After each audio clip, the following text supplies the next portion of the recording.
My job, or our job as leaders, is to embed the capacity for greatness in the people, and then give them practices. What, you know what I'm saying? Mm-hmm. Okay. Decoupling it from the personality of the leader. Decoupling it from the personality of the leader. You know what coupling is? Coupling is a construction term. It's like if I have a pipe, if I have two pipes, they both may be, say if I have a 6-inch pipe and I gotta break that down to like a 4-inch pipe, you take a coupling that's gonna decrease the size of it, but still you can have the same capacity from the 6-inch pipe to the 4-inch pipe, so I can break it down to a smaller size, so it can get to wherever it needs to go. Faster. Fast. Yeah.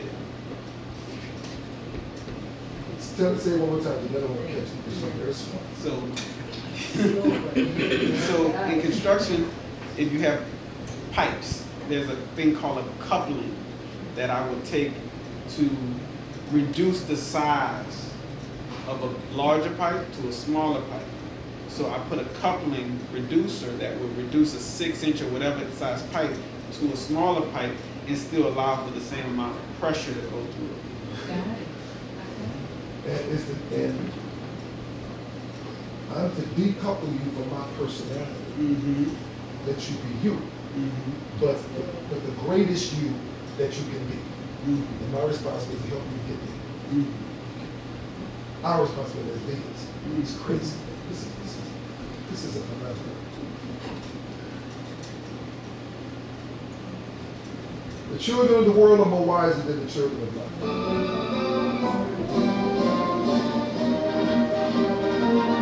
I was trained for one submarine, my guys were trained to do what they were told. That's a deadly combination. We all know organizations where people just follow the leader into disastrous situations.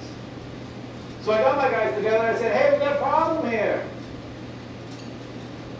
I was trained for another submarine. You're trained to do whatever nonsense comes out of my mouth.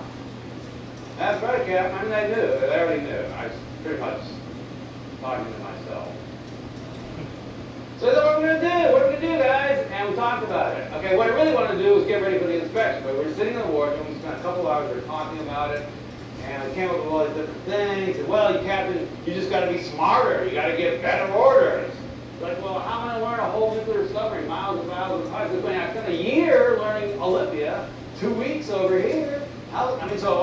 So in a year we'll be safe? That's not going to work. We had to deploy the submarine in 6 months. So we talked about it, and they said, okay, there's only one logical solution. We figured it out. You, they're pointing at me, you, shut up. What do you mean? That's not what captains do. That's not what captains of nuclear submarines do. They walk around, they give orders. They sound like Russell Crowe. Head 2/3, dive, make it up 500 feet. Helm left 15 degrees weather, steady course, 255. Load torpedoes in tubes 1, 2, 3, and 4. Slide down, open outer doors, right? And I thought about it. And you know what? They were right. So at that point, I vowed never to give another order. And if you came down my submarine, it would have been very confusing.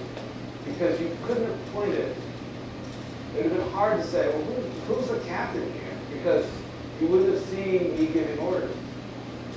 I did retain one order. The final order to launch a weapon, a torpedo or a missile, I kept with me because I felt that since that was going to result in the deaths of other human beings, that I didn't want that on anyone's conscience but mine. That was my moral and ethical responsibility. But even though everything else, in the Navy there's long lists of things that says the captain has to authorize.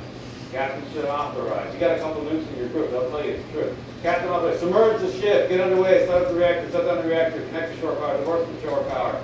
On and on, break production, on and on and on. Pages of these things. I just refused to give those orders. What we replaced it with was intent. Instead of giving instructions, if you want your people to think, don't give instructions, give intent. So they're going to be, hey, what do you want me to do? Well, left full rudder, steady course 255. No.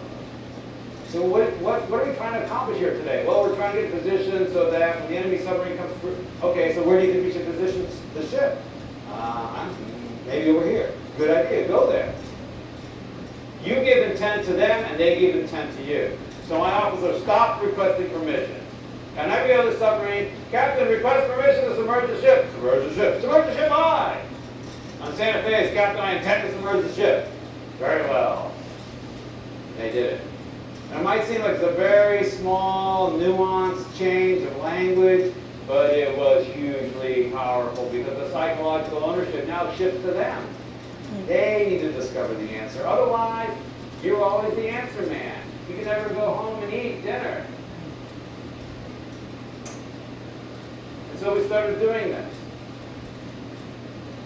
And it was hugely powerful. Actually went another step. Then I got smarter and I said, when the officer said, Captain, I intend to submerge the ship, I would ask him, well, what do you think I'm thinking right now? And he'd look at me, hard to tell. I'm guessing you're wondering whether it's safe. Bingo! I said, well, convince me it's safe. The Captain, I intend to submerge the ship. All men are below. Hatches are shut. Ship's ready for dive. I checked the bottom down. The submarine's in the water that's been assigned to us. Then later I had asked him, is it the right thing to do? And he would say, well, yes, sir, because our mission requires that we... And these are the two pillars that I think support this idea of giving control. These are the two pillars that need to be in place. The technical competence, which is represented by, is it safe? And the organizational clarity, which is represented by, is it the right thing to do? And you put those things in place, and then you can give control. You give control and put those things in place. And you are off to be races.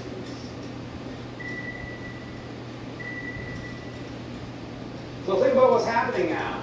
My officers are starting to think like me, because I have to think like, where should we do this ship? And so the guys below them. Now this took 24 hours to happen. It took a couple years for the full implementation, but immediately there was change. The officers are thinking like me, so pretty soon I could go in the engine room, find the engine room lower level watch who was taking logs in the lube oil pumps, and he would know what the submarine was doing. He would know whether we were tight close to the enemy, it was time to stay quiet, or whether we had backed out a little bit, this may be a good time to change filters and make a little bit of noise. A year later, we received another inspection. A year later, we received an inspection. The inspecting team gave us the highest grade they had ever seen. Not that year, not in the Pacific, ever seen. Why? I mean, this crew had a captain who was a dummy.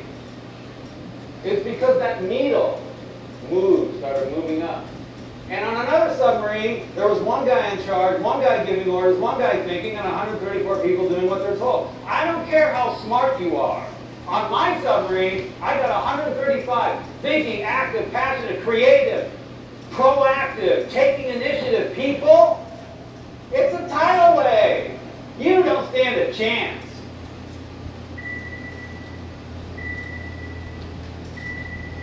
Here's the solution. Move the authority to where the information is. You mean the software engineer can decide whether we ship the software? Yeah. You mean the client, my salesman can close the deal?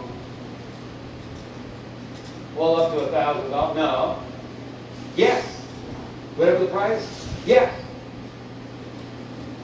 What does it take to make that happen? Now, if you're picturing a lot of people out there doing crazy things and a bunch of arrows going in a bunch of different directions, you have the wrong picture.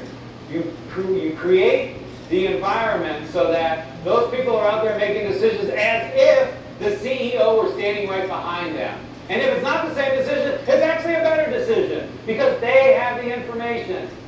And not only will you get better speed of execution, because now you don't have this delay, what happens is those people feel like they matter because they're thinking. You engender thinking, you create the environment for thinking. The secret is, nothing I said is hard. There's nothing hard.